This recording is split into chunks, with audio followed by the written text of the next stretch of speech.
The CBC News headlines, brought to you with the good wishes of Sagicor General, wise financial thinking for life. Government signals its zero tolerance to tax evasion. Shooting victim's family wants more done to get guns off the streets. And in sports, India keeps West Indies' hopes alive with a victory over Ireland. The CBC News headlines, brought to you with the good wishes of Sagicor General, wise financial thinking for life. Credible, balanced, committed. This is the CBC Evening News. Good evening, I'm Lisa Broom. This is the CBC Evening News. Commerce Minister Donville Innes says Barbados will not tolerate tax evasion from companies in the international business and financial services sector. He issued the warning while making the distinction between tax evasion, which is illegal, and tax avoidance, which is legitimate. In this regard, Mr. Innes has revealed that Barbados has formally committed to signing on to the automatic exchange of tax information. And he's written the Secretary General of the Organization for Economic Cooperation and Development in Paris to show the island's commitment. Mr. Innes was speaking while leading off debate in the lower house on the Corporate and Trust Service Providers Bill 2015.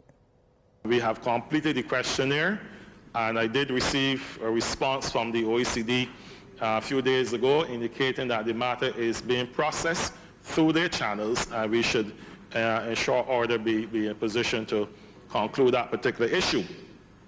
And that is important because as a government, there's somewhat of a paradigm shift in taking a position that Barbados needs to be a player and to be seen as a major player in this international financial services sector in where it matters most. We cannot sit back any longer and complain about what is being imposed upon us. As a government, we've taken a position that it's our bounden duty to get up and go to the table and to the discussions where it matters most. Mr. Innes says Barbados remains one of the largest recipients of foreign direct investment out of Canada, with about $60 billion flowing through the system. With this in mind, Mr. Innes has raised serious concern about the local banking sector having trouble opening and operating accounts for companies in the sector. And in talking to some of the bankers, you realize that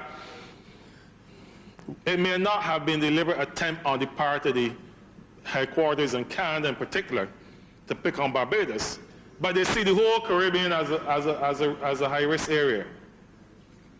And that's the price you pay sometimes for where you're geographically located or who you associate with. And my office and others continue to talk with the bankers, to try to work with them. And let me say thanks to the Central Bank of Barbados as well for the involvement in helping to bring a Christian understanding to the fact that it is not right to label all of us in the same manner. The Minister of Culture, Sports and Youth believes the legislation, once passed, will enhance Barbados' reputation in the international business arena. Stephen Lashley is satisfied it provides protection necessary to ensure any information required to be disclosed is kept confidential. But he says one of the major achievements of the legislation is that it offers a much more user-friendly environment. It creates a more one-stop shop arrangement, which means that it should be easier then to regulate the sector, and it sends a signal, in my view, Mr. Speaker, to the international financial services sector that Barbados is very keen and remains very in tune with the need to keep and maintain its international business sector in a manner that can withstand the scrutiny of any international agency. And what it certainly does is to maintain Barbados's competitiveness when it comes to other jurisdictions that are in the business of providing international business services. While she understands increasing the level of responsibility professionals have to their clients, the opposition leader is worried that in amending the legislation, some smaller service providers may be pushed out. She says some of the new financial requirements may be so high that professionals who work for themselves may not be able to meet the standard. As we review that unintended consequence, I believe that we also look at a separate fee for those practitioners who are under 10 years and who therefore the $2,500 initially plus the $2,500 annual fee coming to $5,000 may well be a high hurdle, and that we also find a mechanism to pool individual service providers in some kind of professional indemnity insurance that can reduce the cost of premium to the individual practitioner. Opposition Member of Parliament for St. Joseph, Dale Marshall, says a large number of the best performing companies in the international business sector have packed up and left Barbados. In his contribution to the debate, Mr. Marshall revealed that while the increase in the number of licenses is good news, the types of companies leaving the sector is cause for concern. He is also worried about what he says is the increasing cost of doing business. I've heard the minister, this very minister, talk about how competitive the international environment is, how we need to completely transform how Barbados does things so that we can stay on the cutting edge.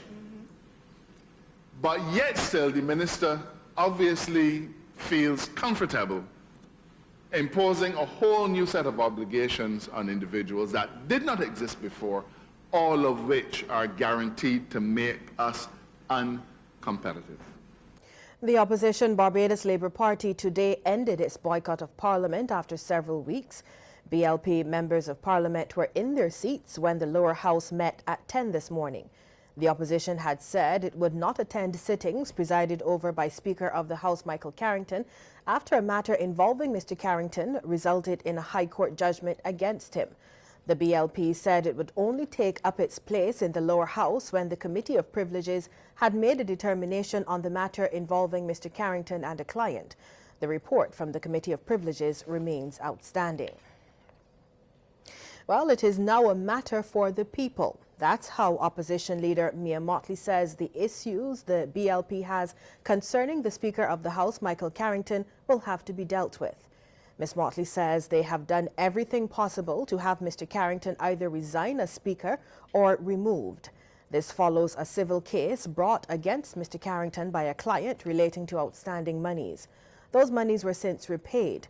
Ms. Mottley says a motion of no confidence they tabled for the House to debate has since been ruled out of order by the Deputy Speaker and MP for St. John, Mara Thompson.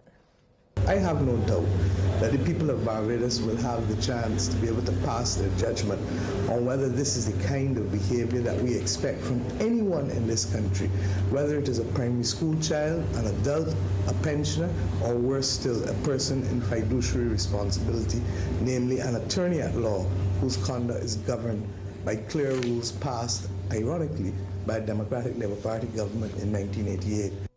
Police are continuing investigations into how a 9-year-old boy received a gunshot wound to the head while in Bridgetown on Saturday morning. And the boy's parents are tonight pleading for something to be done about the gun situation in Barbados. Lisa Lord spoke with them at their Adams Road, Clapham St. Michael home earlier today about the harrowing experience. 9-year-old Xavier Bertrand is on the road to making a full recovery after suffering a gunshot wound to the head. He was on Upper Swan Street with his parents and brother last Saturday morning around 9:30 when he was shot. His mother, Asha Payne, is still shaken and wants to know how this could happen in broad daylight in such a busy area. We went into the highly flavored boutique store. As soon as we stepped out of the store, we heard pats, and I just saw my son put his hand on his head. And when I removed his hand, I saw his head open up and a piece of metal lodged in the top of his head. So I looked around, I saw no one. His father was checking to see if somebody was using a nail gun or something, and the nail came down and hit him. But we saw no one, so my next response, I took my child, rushed to the car, and went straight up to FMH. His father, Augustus Bertrand, says they did not actually hear the shot, but rather something hitting Xavier's head. He thanks God for pulling his son through. At first, I thought it was like a nail that was in his head, but then after the x-ray, the doctor told me it was a gun, a bullet. It get me then because he said a bullet in my son's head. I don't believe this here. Then they told me, well, he can't take it out, so he will have to transfer him to the Queen Elizabeth Hospital. But then after all this year, then it started to get to me, it started to cry because I can't take it anymore. But with the grace of God, I know my child is there living. And we praise God and we thank God all the time for my son. Ms. Payne says Xavier is still traumatized by the incident and he has already said he does not want to pass through the city as he usually does to go to school when he returns next term. She now has to arrange transportation for him. Ms. Payne is pleading with the authorities to do something about the gun situation in Barbados. I don't know what Barbados is really coming to, where the fact that we cannot hear a gunshot, nobody in town said they ain't hear no gunshot. So in my books, the girl got silencers in Barbados, and that is not a good sign if silencers have made it into Barbados, because there will be a lot of war and things, and innocent people will get killed. I just want to plead to the persons that are out there with these guns and things to stop the foolishness, because at the end of the day, innocent people are being hurt. As for little Xavier, who was looking forward to going to the Gold Cup last Saturday, the incident won't stop him from pursuing his dream. I want to be a jockey. Why? Because I can ride horses. Police Public Relations Officer Acting Assistant Superintendent David Welch says law enforcement officials are investigating the circumstances surrounding the incident. Lawmen want anyone who may have any information about what happened to come forward. Lisa Lord, CBC News. Lisa, thanks. Government is amending the Education Act, limiting the granting of scholarships, exhibitions and grants to Barbadian citizens. As it stands, persons residing in Barbados who qualify are granted the educational awards. Speaking in Parliament this evening, Minister of Education Ronald Jones said the amendment is to ensure that Barbadian citizens are the ones who are recognized for the scholarship. This is not a selfish exercise, but it is one that is practiced across the world, where your citizens essentially come first. And if there are any benefits to be accrued, that those benefits will be accrued to the citizens of the respective or the particular country. Opposition MP for St. James North, Edmund Hinkson, called the move another cost-cutting measure by government. He said it will affect those CARICOM persons resident in Barbados. Is yet another serious undermining of the CSME project and that idealism which I really thought we were aspiring to. We should be looking to bring our CARICOM countries closer together. Independent MP, former Prime Minister Owen Arthur, said he has strong views on the matter. He said under the provisions of the CARICOM Double Taxation Treaty, CARICOM residents should be entitled to the education awards. In my view, a person who is not a Barbadian, living in Barbados, paying taxes in Barbados under the Double Taxation Treaty provisions, should be entitled to enjoy the benefit of the services that these taxes are helping to create. And I feel that this is not only so in the case of Barbados, but this will take a lot of the difficulties out of our effort to really make the Caribbean economy available to the people of the Caribbean on equal and equitable terms. Opportunities for Barbadians to study in the UK are increasing. British High Commissioner to Barbados, Victoria Dean, says the British High Commission has increased the number of Chevening scholarships, which it offers annually. Chevening scholarships are offered to outstanding scholars with leadership potential from around the world, including Barbados, to study postgraduate courses at UK universities. One of the things I like about this program is that it's not affiliated to a particular university or a particular institution.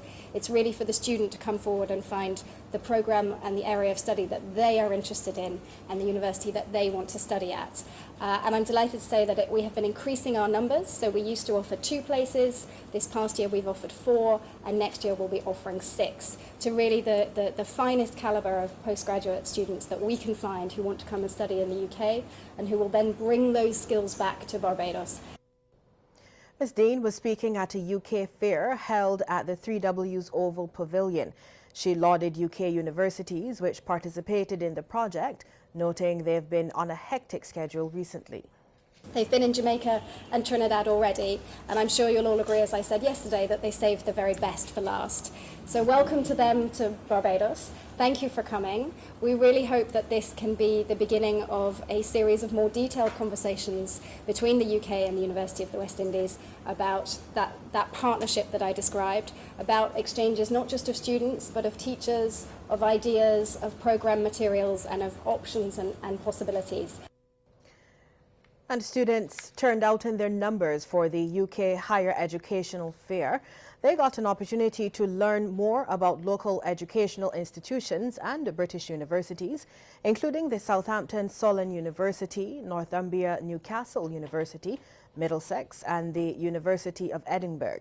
Director of External Relations at the UWI Cave Hill, Dr. Anthony Fisher, is optimistic similar fairs will help UWI to deepen its links with international universities. Strategic partnerships are crucial in the fast-evolving business of international higher education. Today, we welcome the UK universities and representatives of the tertiary education sector, since their being here not only gives them access to Barbadians from which to recruit students, it also provides the basis for reciprocal arrangements which allow the UWI to attract study abroad and full fee paying students in our recruitment missions to the UK. Currently, 22 students from the Cave Hill campus are on exchange programs, while 68 students from abroad are studying at Cave Hill. Dr. Fisher also revealed the university will be seeking to expand its student exchange programs. Increasing international recruitment is a key goal of my office. Strategic partnerships with our guests can potentially contribute to the international presence of the UWI by tapping into their extended global footprint and recruitment efforts. Conversely, the location and experience of Cave Hill in the region could serve as an ideal partnership for the formation of an educational hub for the Americas.